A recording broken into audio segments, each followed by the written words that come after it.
Salut les amoureux du ballon rond, j'espère que vous allez bien. On démarre ce tour de la presse sportive en France avec l'Olympique Lyonnais qui a fait un grand pas vers les quarts de finale de l'Europa League après sa victoire 3-1 hier face au Steaua Bucarest. Grâce à Malik Fofana, auteur d'un doublé, mais surtout grâce à un Luca Perry décisif dans ses cages, les Gones ont pris une belle option sur la qualification.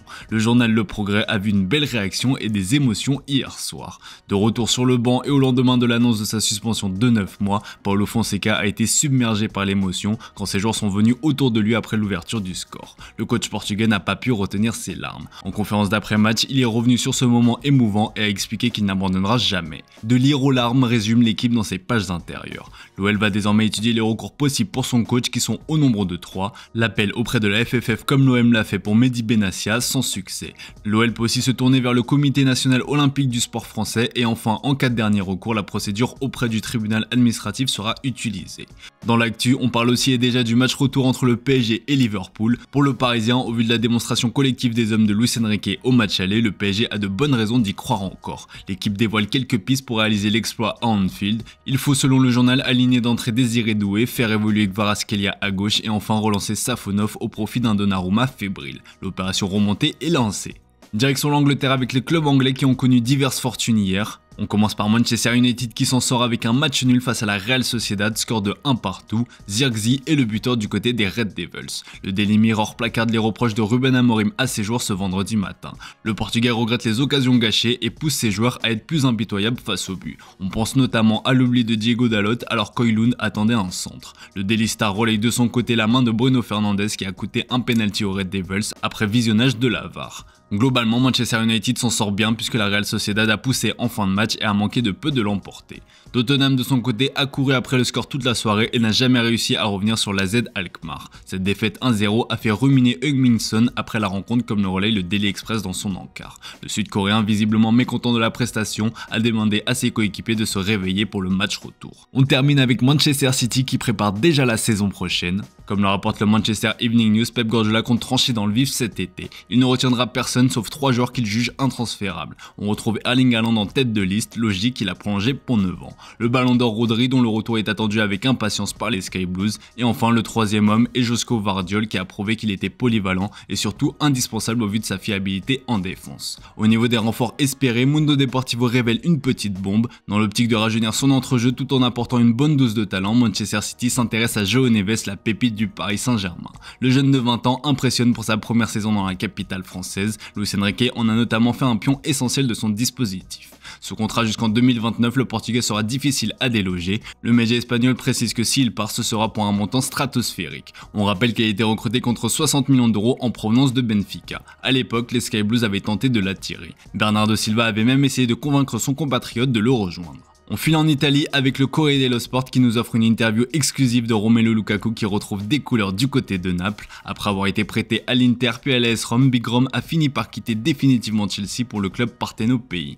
L'attaquant belge a retrouvé Antonio Conte qu'il connaît bien et apprécie, un coach qui l'a beaucoup changé comme il l'explique. Une chose est sûre, Lukaku revit à Naples et en Italie, ce qui n'était pas le cas en Angleterre où il était souvent pris à partie par les médias. Pour les Anglais, j'étais paresseux, en Italie, je suis un travailleur acharné, lâche-t-il. Ce matin, la presse italienne évoque aussi la situation d'un autre buteur du championnat, un certain Randal Colomwani. Selon le Corriere, la Juventus met la pression sur le PSG pour garder l'attaquant français. Sous le charme de RKM, la vieille dame pousse pour conclure l'accord avec le PSG. Objectif, avoir le français pour la Coupe du Monde des clubs qui commence le 14 juin. Pour rappel, la Juve souhaite un nouveau prêt du français tout en incluant une option d'achat obligatoire à hauteur de 45 millions d'euros. Dans une interview accordée à la Repubblica, il a évoqué un potentiel avenir avec le club turinois.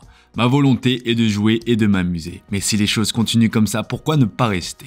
La Juventus est le club qui m'a ouvert ses portes. La balle est désormais dans le camp du PSG. On file en Espagne avec le Barça qui continue son opération prolongation. Comme le placarde le journal Sport, la prochaine cible est Frenkie de Jong qui a déjà reçu une offre. Le club catalan se presse de prolonger le néerlandais qui est en fin de contrat en juin 2026. Deco a présenté à l'agent du milieu de terrain une offre de 3 saisons supplémentaires assortie au même salaire perçu actuellement, soit entre 18 et 19 millions d'euros bruts par an. Supporters des coulées, rassurez-vous, il n'y a pas de salaire à la hausse en fonction des années. L'heure est à l'optimisme du côté de la direction catalane qui présente cette proposition comme plutôt généreuse. Depuis Depuis son retour de blessure, Frenkie de Jong monte en puissance, il est désormais titulaire devant Marc Casado et se sent pleinement épanoui sous les ordres d'un Hansi Flick qu'il apprécie. L'intéressé se sent bien en Catalogne, attention à ne pas créer victoire trop vite puisque des clubs anglais le courtisent aussi.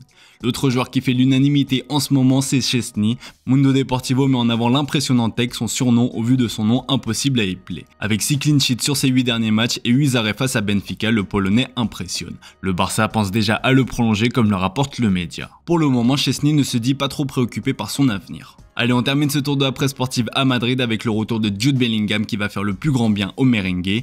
Hey Jude, se réjouit le journal AS dans son édition du jour. Après avoir été suspendu en Ligue des Champions et en championnat, l'anglais va faire son retour ce week-end. L'absence de Bellingham s'est fait ressentir bien que Brahim Diaz ait parfaitement assumé l'intérim, notamment face à l'Atlético de Madrid. Renfort capital, estime toutefois le journal Marca. Si la presse madrilène est aussi soulagée de voir l'anglais revenir, c'est car Mbappé est passé complètement à côté de son 8e de finale aller face aux Colchoneros. Sport parle d'alerte dans ses pages intérieures. Totalement muselé par la défense de l'Atlético, le français a erré comme une âme en peine sur le terrain. Le journal AS défend la star française en indiquant que son opération des dents l'a peut-être gêné.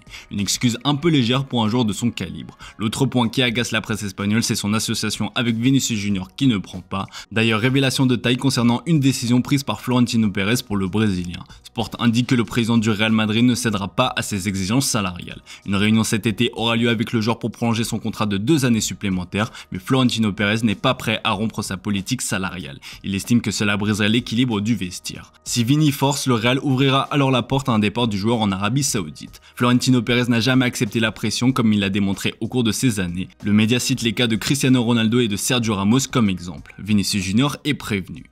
Voilà les amis, c'est tout pour ce matin. Merci pour votre fidélité, belle journée à vous. On se retrouve comme d'hab en fin d'après-midi pour le traditionnel JT Foot Mercato.